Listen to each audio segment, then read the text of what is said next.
रात का सन्नाटा गहरा था। सरिता शर्मा की नींद अचानक टूट गई। उन्होंने बेचैनी से हाथ बढ़ाकर बेड साइड लैंप जलाया। उनकी नज़र दीवार पर टंगी घड़ी पर पड़ी। रात के 2:30 बज रहे थे। बगल में पलंग पर उनके पति रमेश शर्मा कराह रहे थे। उनका चेहरा पसीने से तर था, सांसें तेज और उखड़ी हुई थी और वे बार बार छाती को पकड़कर छटपटा रहे थे।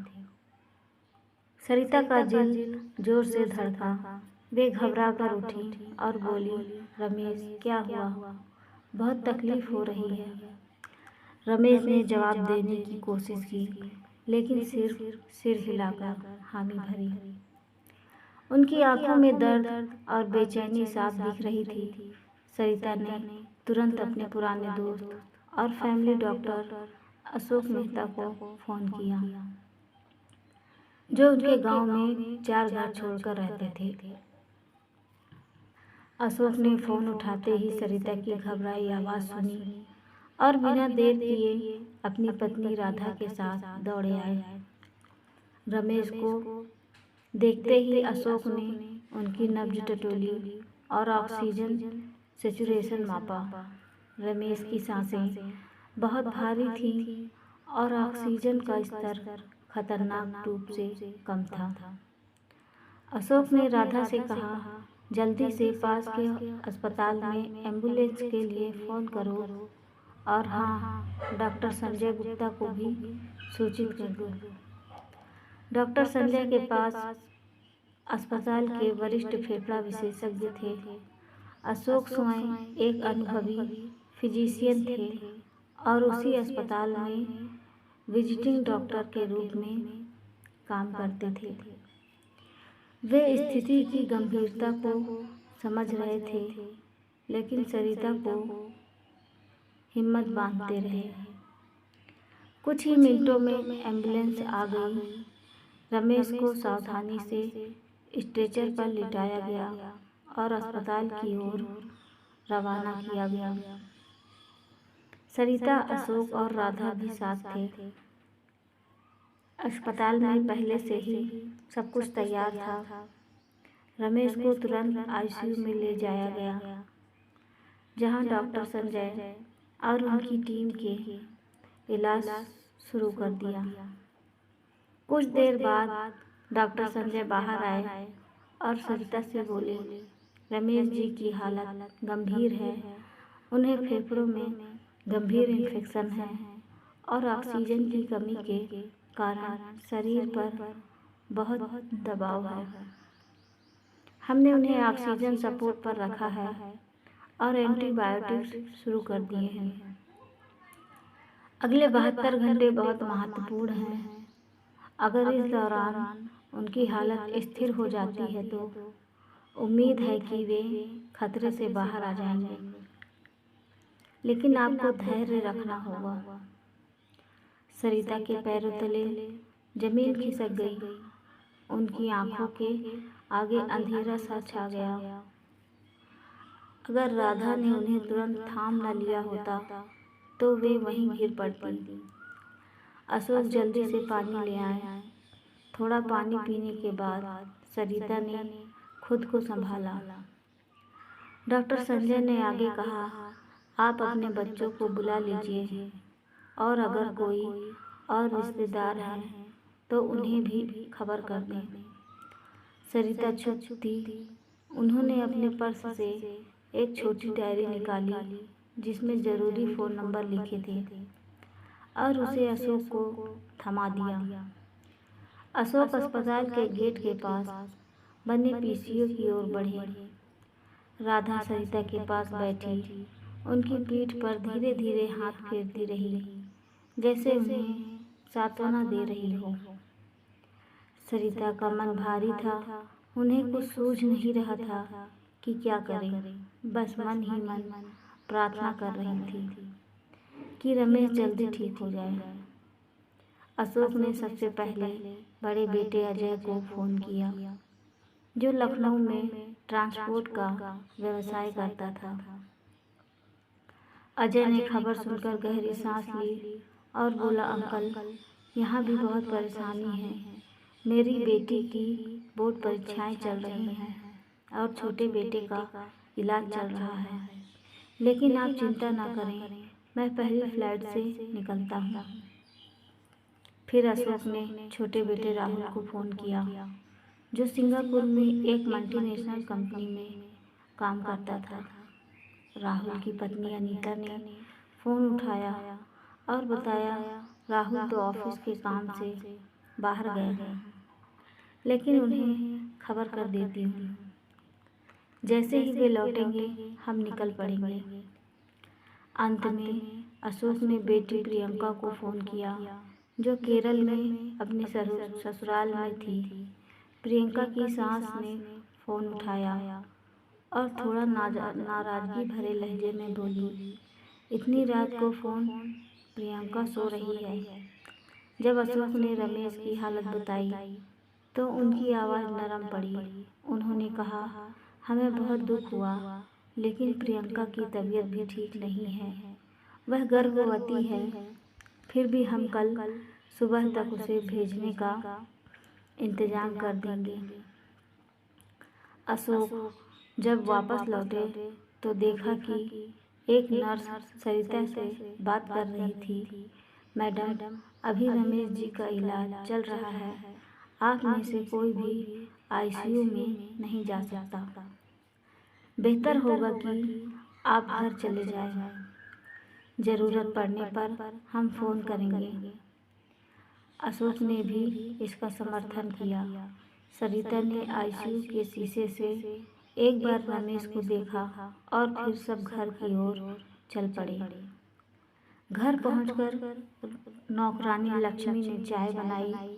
सरिता ने थोड़ी सी चाय पी और चुपचाप सोफे पर बैठ गई। उनका मन अशांत था। वे बस प्रार्थना कर रही थी कि 72 घंटे जल्दी बीत जाए और रमेश ठीक हो जाए। बीच बीच में वे अस्पताल जाकर रमेश को देख आती थी। दूसरे दिन शाम को अस्पताल से फ़ोन आया। डॉक्टर संजय की आवाज़ में हल्की राहत थी। रमेश जी की हालत में सुधार हो रहा है। ऑक्सीजन लेवल थोड़ा बेहतर है। अगर ऐसा ही रहा तो हमें उम्मीद है कि वे जल्दी खतरे से बाहर होंगे। सरिता की आंखें भर आई।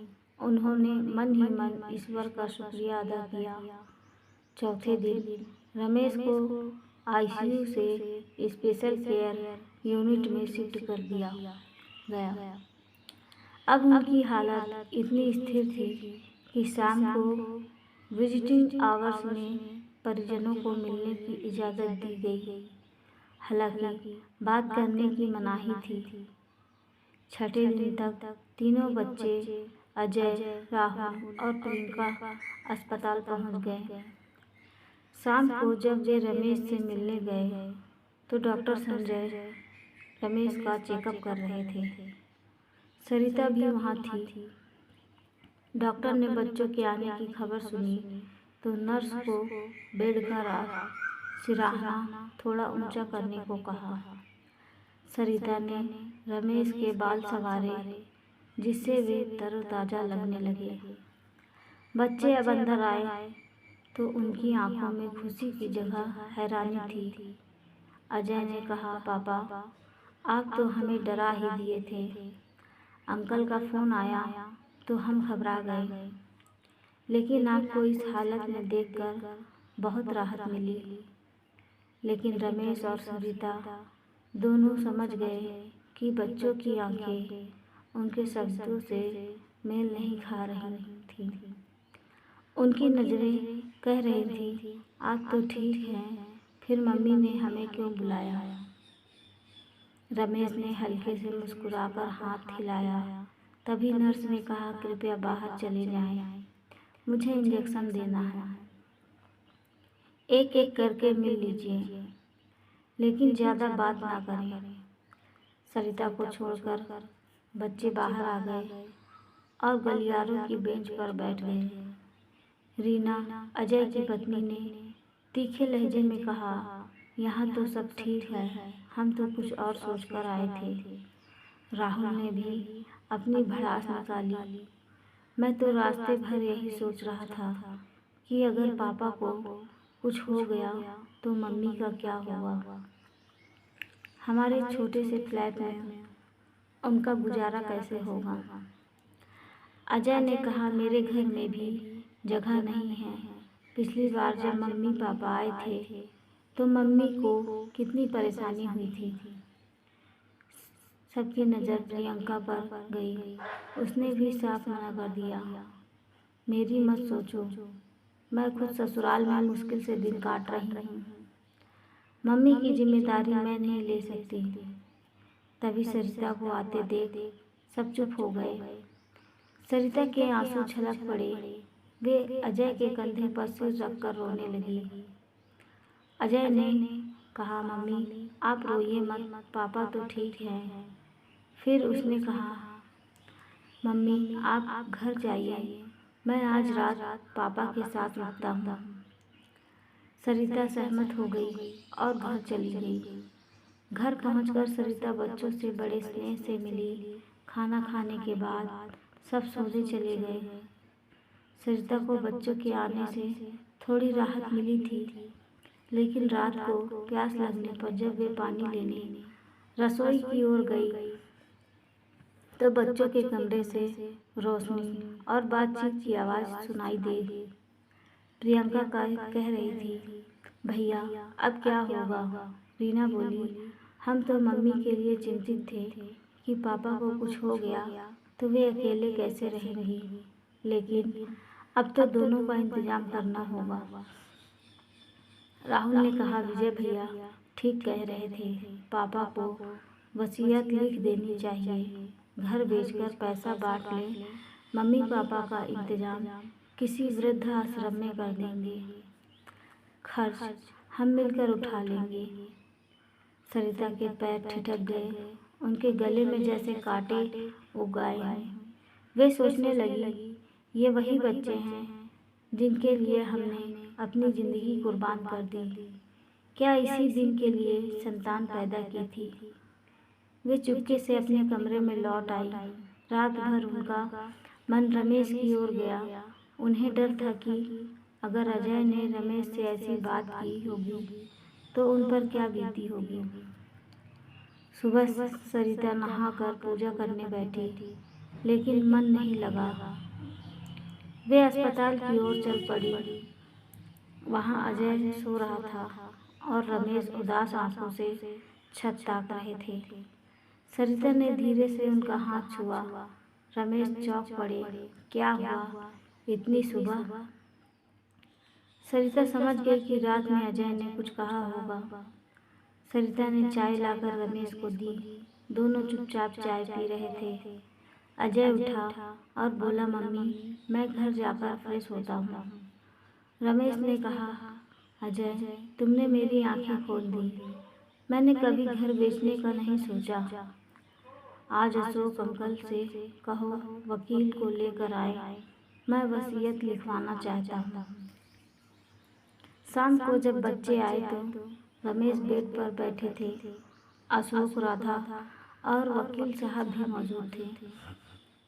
रमेश ने कहा, मेरे बच्चों ने मुझे समझाया कि मुझे वसीयत लिख देनी चाहिए। मैंने उनकी सलाह मान ली। वकील साहब वसीयत पढ़ दीजिए। वकील ने वसीयत पढ़ी। रमेश ने अपनी सारी संपत्ति सरिता के नाम की। बच्चों को पहले ही पढ़ाई और शादी में हिस्सा दे चुके थे।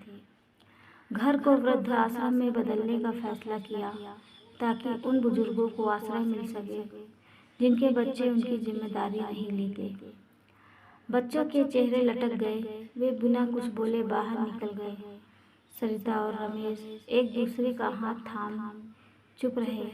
उनकी आंखें कह रही थी कि उन्होंने सही फैसला किया।